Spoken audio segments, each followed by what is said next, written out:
Good afternoon बच्चों।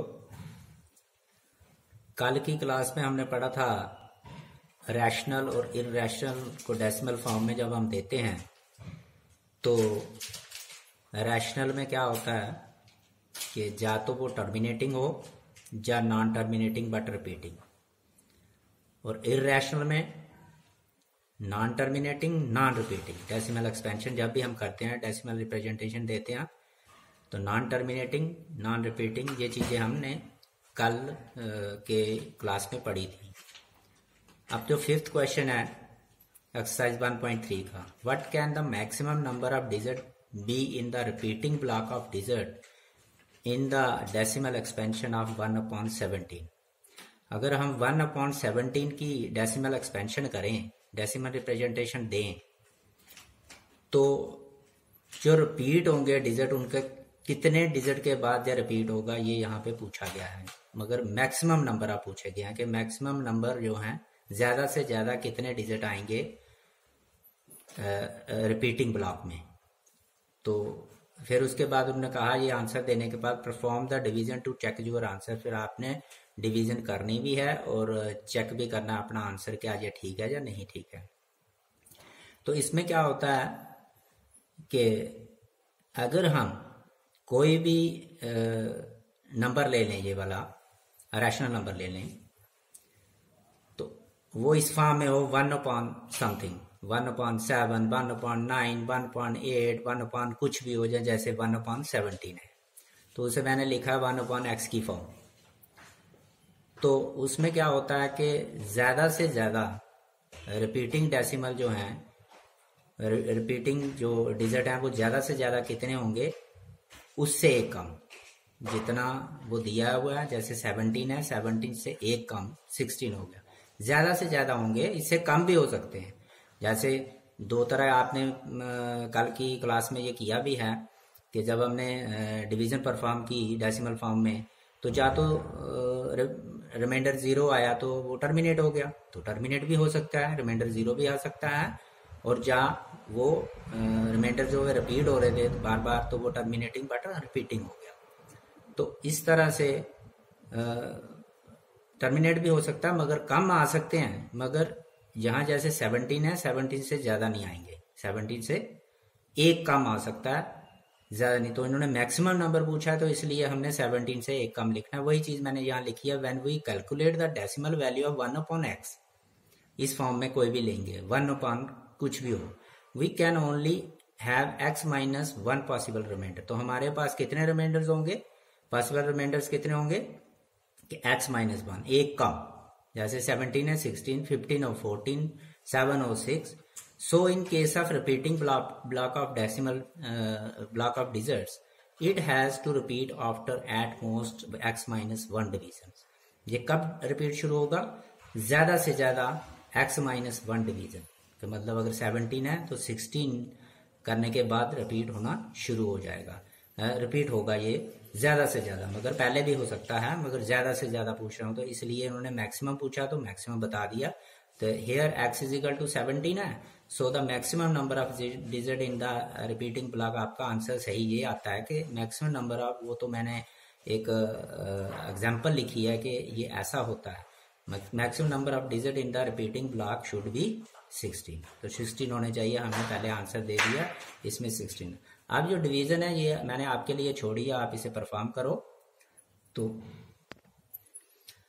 मैंने ये डिवीजन जहाँ पे छोड़ी हुई है ये आपने खुद करनी है, और आप इसे घर में करो, और जब चेक करोगे क्या 16 डिजिट आते हैं ज्यादा से ज्यादा, इसके आएंगे भी 16 डिजिट पूरे, तो ये आपने यहाँ खुद परफॉर्म करनी है। Next question, look at the several examples of rational number in the form of p/q, q not equal to 0, where p and q are integers with no common factor other than 1 and having terminating decimal representation. Can you guess what property q must satisfy? तो ये कह रहे हैं कि कुछ example लो, कुछ example देखते हैं हम यहाँ पे कि जो कि p/q की फॉर्म में हो, q = 0 ना हो। तो मतलब रैशनल नंबर लेने हैं हमने, और इस तरह से लेने हैं जिनका दोनों का p एंड q में के बीच में कॉमन फैक्टर कुछ ना होना चाहिए अदर देन वन। वन को छोड़ के और कोई नहीं हो। जैसे हमने को प्राइम नंबर्स की डेफिनेशन दी थी, समझ लो ये को प्राइम नंबर आपने लेने हैं, मगर ये वाले रैशनल नंबर लेने हैं, और वो होने चाहिए टर्मिनेटिंग डेसिमल रिप्रेजेंटेशन। वो होने कैसे चाहिए? नॉन टर्मिनेटिंग बट रिपीटिंग नहीं होने चाहिए, टर्मिनेटिंग डेसिमल रिप्रेजेंटेशन लेनी होनी चाहिए। तो फिर वो कहते हैं can you guess what property Q must satisfy. तो क्यू की क्या प्रॉपर्टी आएगी, क्या सेटिस्फाई होगा यहाँ पे कि क्यू। तो हम कुछ एग्जांपल्स लेते हैं इसके लिए। जैसे मैंने 2/5 लिया, 3/10 लिया, 7/25 लिया, 7/40 लिया, कुछ मैंने एग्जांपल्स ली। ये एग्जांपल सारी टर्मिनेटिंग है, ये जितने भी हैं आप चेक कर सकते हो इनको, ये टर्मिनेटिंग है। आप डिवीजन परफॉर्म करके डिवीजन करके इसे देखो, ये टर्मिनेटिंग होंगे ये जितनी भी हैं। तो मैंने ये ली है। तो जैसे फर्स्ट मैंने 2/10 ली है, तो P/Q की फॉर्म में लिखा 2/5। तो अगर यहाँ देखें तो क्यू हमारे पास क्या है, डिनोमिनेटर क्या है, 5 है। तो 5 के फैक्टर करेंगे प्राइम फैक्टर, तो 5 ही आएगा। फिर हमने दूसरी ले ली 3/10, तो ये भी P/Q की फॉर्म में है। तो यहाँ क्यू के फैक्टर, क्योंकि उन्होंने क्यू के बारे में पूछा है तो इसलिए क्यू के हम फैक्टर करेंगे। क्यू के फैक्टर किया 2 × 10 आया, तो एक फैक्टर इसका 2 आ गया है, किसका 5 आ गया। अब मैंने एक बीच में छोड़ दिया, वो खुद कर लेना। और आगे ऐसे और बहुत सी एग्जांपल्स हैं, आप ले सकते हो। 7/40 लिया, इसको जब हमने 7/Q के फैक्टर्स बनाए, हमने प्राइम फैक्टर्स 2 × 2 × 2 × 5, तो यहाँ Q 40 है, तो ये 2 × 2 × 2 × 5 दैट इज 2 क्यूब × 5। तो इन तीनों एग्जांपल्स हमने ली। इन तीनों एग्जांपल्स, ये सारी की सारी एग्जांपल जो हैं वो टर्मिनेटिंग डेसिमल एक्सपेंशन है। तो इसकी अगर डेसिमल एक्सपेंशन करें, रिप्रेजेंटेशन करें, तो टर्मिनेटिंग है। तो इनमें हमें क्या देखा कि इन सब एग्जांपल्स में से क्या कंक्लूजन निकला हमारा। तो हमने क्या देखा, जा तो जब हमने क्यू के फैक्टर्स किए प्राइम फैक्टर, तो डिनोमिनेटर के जा तो वो 2 आया, जा 5 आया, हर एक में जा दोनों आए, किसी में 2 भी आया और 5 भी आया।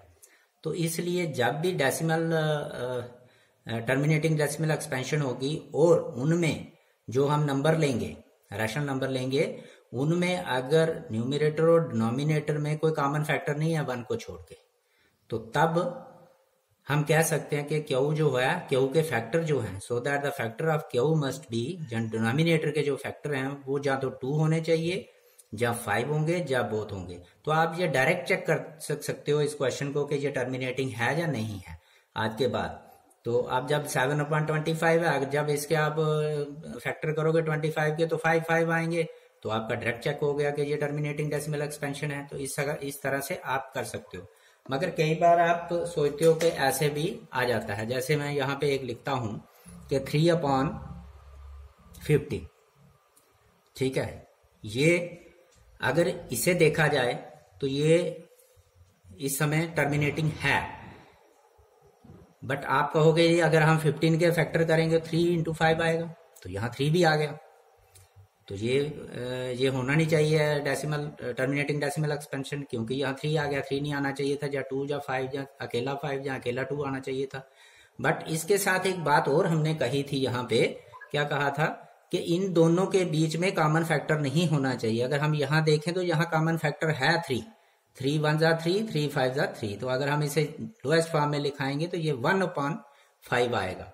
तो ये इसलिए पहले आपको लोएस्ट फॉर्म में अगर नंबर मिलता भी है तो उसको पहले आप ऐसा बनाओ कि उनमें दोनों में न्यूमरेटर और डिनोमिनेटर में कोई कॉमन फैक्टर ना हो, फिर जाके चेक करो आप इसे कि ये डिनोमिनेटर के फैक्टर जो हैं 2 आ रहे हैं या 5 आ रहे हैं। अगर 2 या 5 या दोनों आते हैं फिर तो दैट इज ये क्या होगा, डेसिमल एक्सपेंशन इसकी टर्मिनेटिंग होगी, अदरवाइज ये नॉन टर्मिनेटिंग बट रिपीटिंग होगी। इस क्वेश्चन का ये मकसद था यहाँ पे।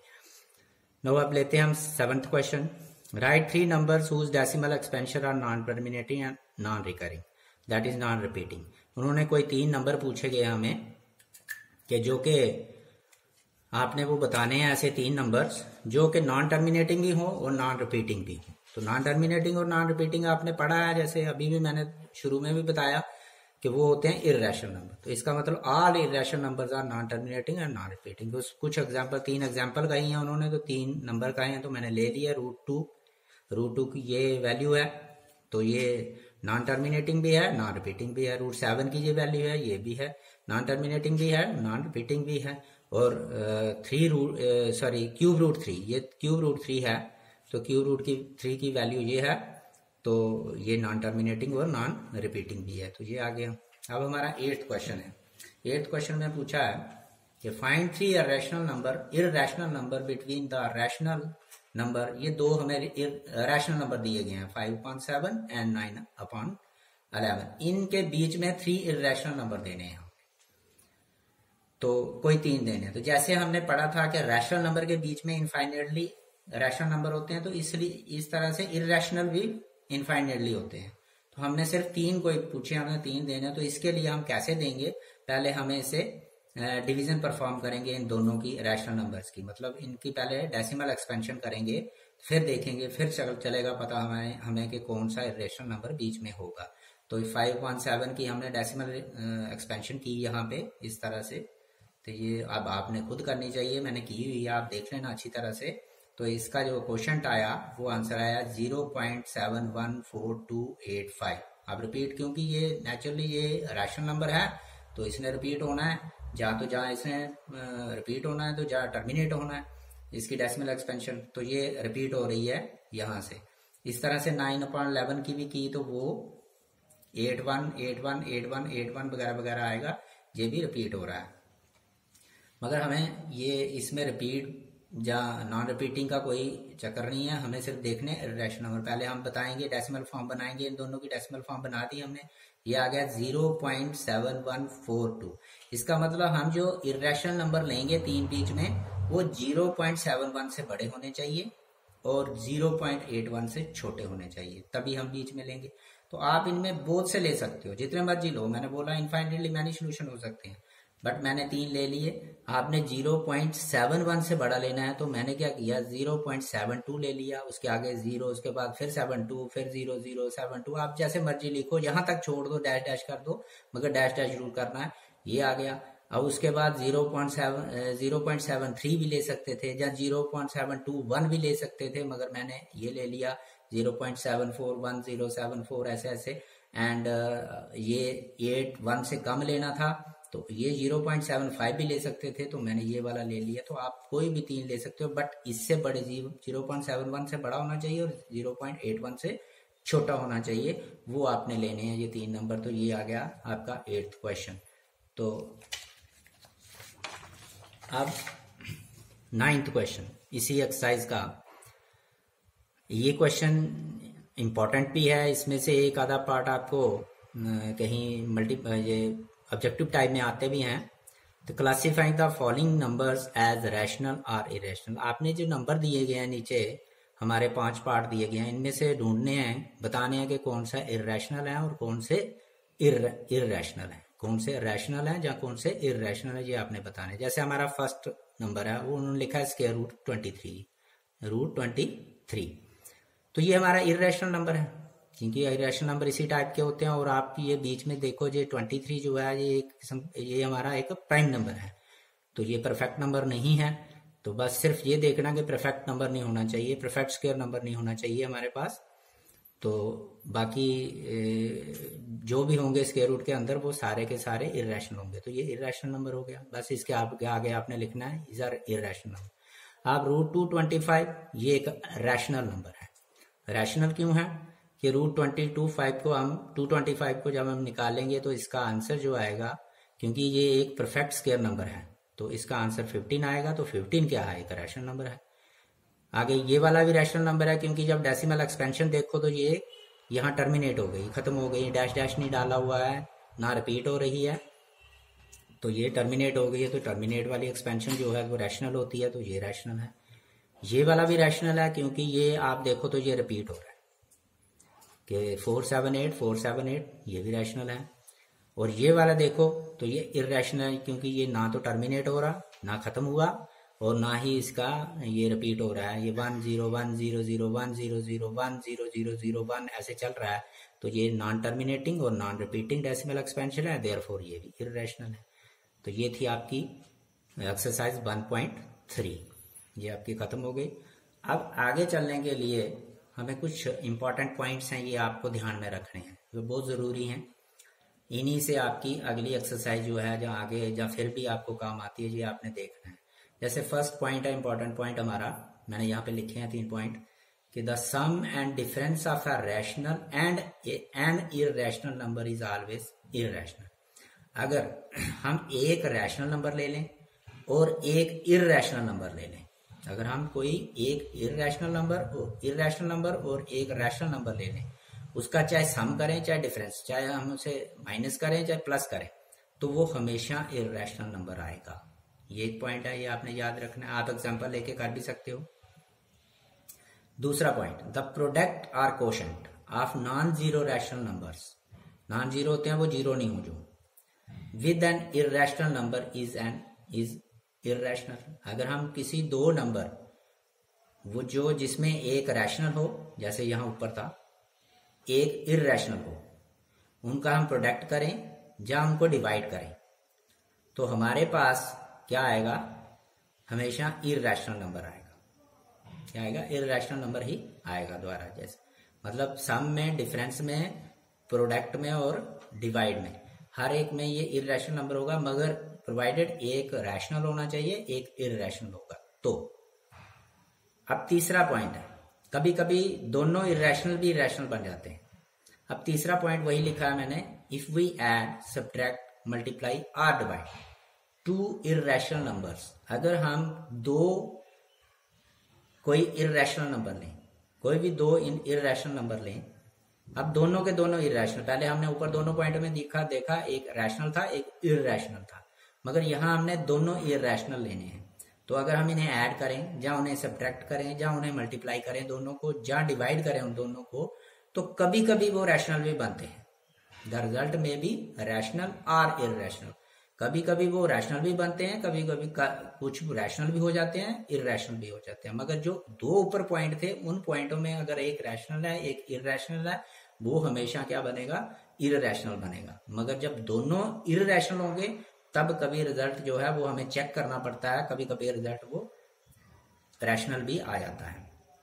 तो यही चीज जो ये पॉइंट्स हैं, ये जो अगली एक्सरसाइज 1.5 है हमारी, उसमें ये पूरा सेटिस्फाई कर देगा कि ये पॉइंट, उसी से हमें इन्हीं पॉइंटों से पता चलेंगे वो क्वेश्चन के कौन से। जैसे ऊपर वाला क्वेश्चन पूछा था क्लासीफाई द फॉलोइंग नंबर, इसी तरह से यहाँ भी पूछा गया है classify the following numbers are rational और इररेशनल नंबर। ये एक्सरसाइज 1.5 है, इसका फर्स्ट क्वेश्चन है। इसमें फर्स्ट पार्ट है 2 माइनस रूट 5।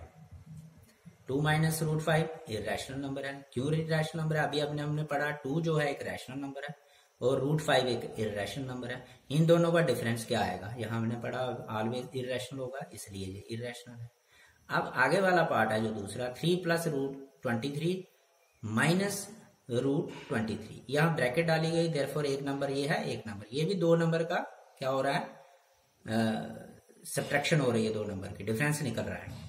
तो ये नंबर जो है ये वाला है, ये हमारे पास ये रैशनल, तो ये इररेशनल, ये एक नंबर इररेशनल है, तो ये भी इररेशनल है। ये दोनों इररेशनल नंबर का, ये भी इररेशनल और ये भी इररेशनल, इन दोनों का डिफरेंस निकल रहा है। तो इन दोनों का डिफरेंस जो है, ये जब आप करोगे, इसे करके देखना है, ऐसे नहीं आपने लिखना है कि दूर से देख लिया कि इररेशनल है तो बता दिया इररेशनल, नहीं। जब आप करके देखो 3 प्लस रूट 3, जब आपने ब्रैकेट खोल ली, माइनस 20 रूट 23, तो ये रूट 23 जो है कैंसिल हो गया, मतलब 0 आ गया, तो 3 आंसर आ गया। तो ये क्या बन गया, रैशनल नंबर। दिख रहा था आपको इररेशनल, बट ये रैशनल बन गया। इसमें दोनों इररेशनल थे, और ये वाली जो थर्ड प्रॉपर्टी इसमें लगी कि कभी कभी वो रैशनल भी आ सकता है, वो रैशनल भी आ सकता है या इररेशनल भी। ये देखो यहाँ रैशनल आ गया, तो ये रैशनल नंबर है। उसके बाद third part 2 root 7 upon 7 root 7, तो अब यहाँ देखें ये भी इररेशनल है, ये भी इररेशनल है। अब इनको डिवाइड कर रहे हैं दोनों को, दोनों इररेशनल नंबर है ये वाला, क्योंकि ये रैशनल ये इररेशनल, इन दोनों का प्रोडक्ट इररेशनल, ये रैशनल ये इररेशनल, दोनों का प्रोडक्ट किया इररेशनल, दोनों इररेशनल। जब हमने इनको निकाला, रूट 7 आपस में कट गए, 1 आंसर आ गया यहाँ पे, 2 into 1 1, 7 into 1 2 into 1 2, 7 into 1 7, 2/7 आ गया, ये भी अगेन रैशनल बन गया। तो ये दोनों इररेशनल थे, इनको डिवाइड किया, ये थर्ड प्रॉपर्टी जो थर्ड पॉइंट मैंने लिखा है जो सेटिस्फाई कर रहा है यहाँ पे। आगे आ गया रैशनल नंबर, ये हो गया रैशनल नंबर। आगे 1/√3, तो ये सीधा सीधा ऐसे हम कुछ कर नहीं सकते, 1 रैशनल है और अपान जो √2 है वो इरेशनल है, ये इरेशनल नंबर बन गया। जैसे सेकंड प्रॉपर्टी हमने इसे डिवाइड किया, क्वेश्चन निकाला, तो आगे आ गया 2π, ये भी इरेशनल नंबर है। क्यों 2π इरेशनल नंबर है? क्योंकि 2 इज अ रैशनल और π इज इरेशनल। मैंने लिखा है π इज एन इरेशनल नंबर है और 2 ए रैशनल नंबर है, तो जब इन दोनों का प्रोडक्ट होगा तो जैसे सेकंड पॉइंट लिखा मैंने उस हिसाब से ये भी इरेशनल नंबर है। तो थैंक्स।